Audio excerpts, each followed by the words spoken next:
여러분 안녕하세요. 최신 세계 경제 뉴스를 발췌 소개하고 제 의견을 곁들이는 세계경제는 지금 Current Issues of Global Economy 편집자 정견만입니다. 네, 1월 23일자 세계경제는 지금 시작하겠습니다. 오늘 토픽 2건, 단신 3건, 그리고 오늘의 명언으로 상부상조를 주제로 선택해 보았습니다. 오늘의 토픽은 미국 연준이 디지털 달러 발행과 관련한 오랜 연구 결과를 발표하였지만은 구체적 방향 제시가 없었다는 CNBC 보도입니다. 두 번째 뉴스는 중국 인민은행 PBOC가 기준금리를 인하하였다는 CNBC 보도입니다. 네, 오늘 단신 3건을 올렸습니다. 첫 번째 단신은 한국 시간으로 토요일 새벽 현재 세계 코로나 바이러스 발병 백신 접종 국가별 동향입니다. 두 번째 단신은 중남미의 엘살바도르 공화국이 비트코인을 작년 9월에 법정화폐로 지정하더니 계속 사들이다가 지난주에도 1,500만 불어치나 매수하였다는 소식입니다. 세 번째 단신은 다음 주 미국 금융시장 주요 이슈 및 일정입니다. 그리고 오늘 첨부한 명언은 상부상조를 주제로 한 내용들입니다. 네, 오늘의 토픽 Fed releases long-awaited study on a digital dollar but doesn't take any position yet on creating one. CNBC 보도 보시죠. 미국 연준이 지난주 목요일 디지털 달러 발행 관련 연구 결과를 발표했지만은 CBDC 즉 중앙은행 디지털 화폐 발행과 관련한 방향은 제시하지 않았다는 소식입니다. 페드는 대신 디지털 달러 발행과 관련한 이해관계자, 학계 등의 의견 제시를 요청하였습니다. 연준 위원들 간의 그 이견도 드러났는데요. 연준 부의장 라엘 브레이나드 여사의 경우에는 CBDC 발행을 적극 옹호하였습니다. 그러나 다수 의원들은 디지털 달러 발행에 회의적이었다고 하네요. 파월 의장은 공식 의견을 제시하지 않았고요. CBDC 발행 관련 연구 보고서는 작년 여름에 나올 예정이었으나 이게 지연된 거죠. 이견이 많으니까요. 40페이지 분량 보고서에 구체적 방향 제시가 없어서 안타깝군요. 한편 중앙은행 CBDC와 상업은행 전자화폐 간의 차이점을 설명하였는데요.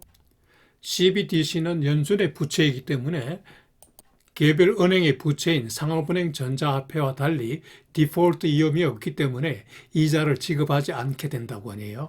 연준이 이해관계자 등의 의견 제시를 요청한 항목은 총 22개 항목이고요. 121일간의 의견 제시 기간을 뒀다고 합니다. 동보고서는 미국 중앙은행 전자화폐는 궁극적으로 개인 사생활을 보호하고 금융중개 역할을 해야 되며 광폭의 양도성이 있어야 되고 거래 검증성을 구비해야 된다고 주장했습니다. CBDC 발행을 추진하거나 검토하고 있는 각국 중앙은행들이 살펴볼 항목이네요. 보고서 내용 중에 CBDC 발행의 장단점을 비교하였는데요. 장점과 단점 비교는 설명을 생략하겠습니다. 그리고 페드는 CBDC 발행과 관련해서 의회에서 법적 근거, 입법 조치를 해줄 것을 강조하였는데요. CBDC 발행이 국민 경제에 큰 영향을 미치기 때문이겠죠. 미국의 전자화폐 발행 지체가 있는 부작용으로서는 세계적인 CBDC 발행 추진 추세에 후행하게 된다는 거죠. 특히 경쟁국인 중국의 CBDC 발행이 적극 추진되는 것과 대조를 이루죠. 나아가 미국 달러화의 세계 지급 준비 자산으로서의 역할도 이어받을 수 있다고 하네요. 여기서 참고로 중국 인민은행의 CBDC 발행 추진 사항을 살펴보죠. 중국 인민은행은 CBDC 발행과 관련해서 세계를 선도하고 있죠. 이엔화의 국제화와도 연결됩니다. 이미 중국 여러 지역에서 시험 발행에 성공하였고요. 그리고 다음 달에 치러지는 2022 북경 동계올림픽 참가자에게 인민은행 전자화폐 eCNY의 사용을 검증하고 있다고 하네요. 지난 1월 4일부터 모바일 폰에 이 앱을 다운로드할 수 있도록 해놨다고 합니다. 오른쪽 상단 사진은 시중은행에 설치된 eCNY 사용 간판이고요. 아래쪽은 경기장에 설치된 eCNY 선전 문구입니다. 네, 오늘 두 번째 뉴스. China's central bank cuts key lending rates, including one for the first time in nearly 2 years. CNBC 보도 보시죠. 중국 인민은행이 지난 목요일 기준금리를 인하했습니다. 1년 만기 우대대출 금리 론 프라임 레이트는 3.8에서 3.7%로 0.1%포인트 인하했고요. 작년 12월 0.01% 인하에 이어서 두 번째입니다. 5년 만기 우대대출 금리는 4.65%에서 4.6%로 5bp 인하했습니다. 여기서 5bp라면은 100분의 5%인 점 아시죠? 이런 아주 작은 소폭의 금리 인하로서 정책 효과를 나타낼 수 있는 중앙은행의 힘이 대단하네요. 이번 금리 인하의 배경에는 첫째, 경기 하강 추세를 차단하겠다는 것입니다. 중국 경제는 작년 1분기 이래로 계속 성장률이 떨어지고 있죠. 지난 4분기 성장률이 전년 동기 대비 4%에 불과했습니다. 두 번째 배경은 지난 헝따 사태로 주택시장이 위축되었는데 이에 대해서 주택 매수세를 지원한다는 거죠.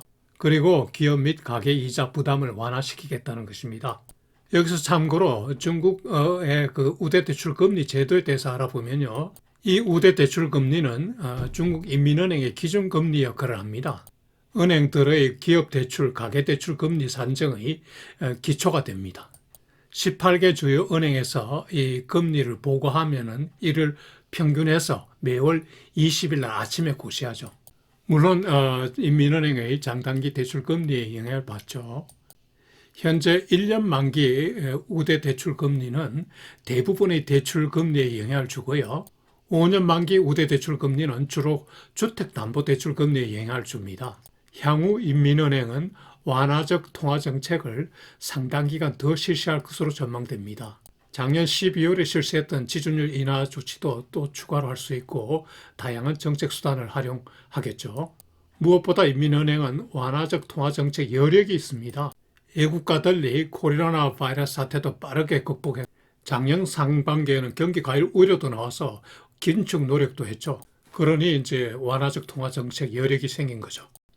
완화적 통화정책 근거는 첫째, 성장세 둔화 방지, 둘째, 2월에 치러지는 올림픽 특수가 기대는 아니기 때문입니다. 코로나 바이러스로 사실상 무관중 경기가 될 것 같고 다수 국가는 보이콧까지 하고 있죠. 또 시진핑 주석 연임 관련 부담도 완화해야겠죠. 게다가 지로 코비드 시책과 관련해서 지원도 해야 되겠죠. 중국의 금융 완화 정책 기조는 미국 연준의 긴축 정책 전환 기조와 대조를 이루죠.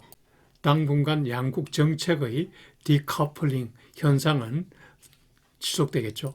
중국 인민은행은 지난 금요일 오후 늦게 단기 유동성 대출 금리도 추가로 또 인하했습니다.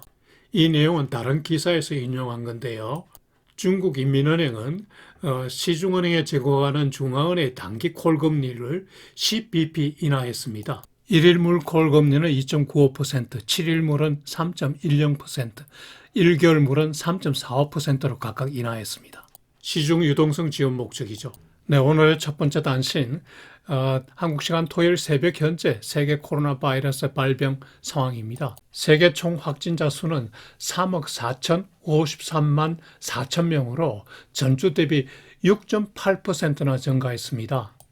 사망자 누계는 557만 명으로 전주 대비 0.9% 증가했고요. 백신 접종자 수는 95억 7,150만 명으로 전주 대비 3.1% 증가했습니다.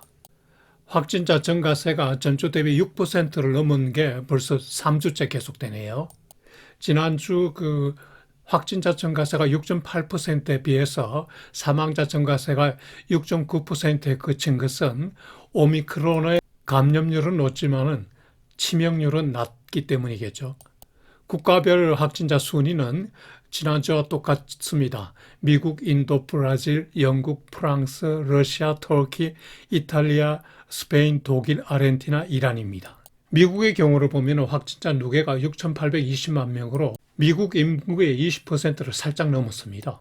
사망자 누계는 85만 2천 명. 지난 금요일 하루 발병자가 76만 2천 명이 넘습니다. 안타까운 현실입니다. 네, 두 번째 단신은 남미의 엘살바도르 공화국의 비트코인 1,500만 브로치 추가 매수 건입니다. 한국 시간으로 오늘 새벽 트위터에 부켈레 대통령이 트위터상에 올린 내용인데요. 비트코인 410개를 개당 36,000달러대에서 저가로 매입했다고 자랑하였습니다. 엘살바도르는 작년 9월에 세계 최초로 비트코인을 법정화폐로 채택하였습니다. 비트코인으로 세금 납부도 되고요. 그리고 비트코인 ATM도 설치했고, 그런데 실제 사용은 많지 않다고 합니다. 엘살바도르는 2001년부터 달러를 법정화폐로 써오다가 작년 9월 비트코인을 추가로 법정화폐로 했죠. 그리고 비트코인을 매입하기 시작했는데요.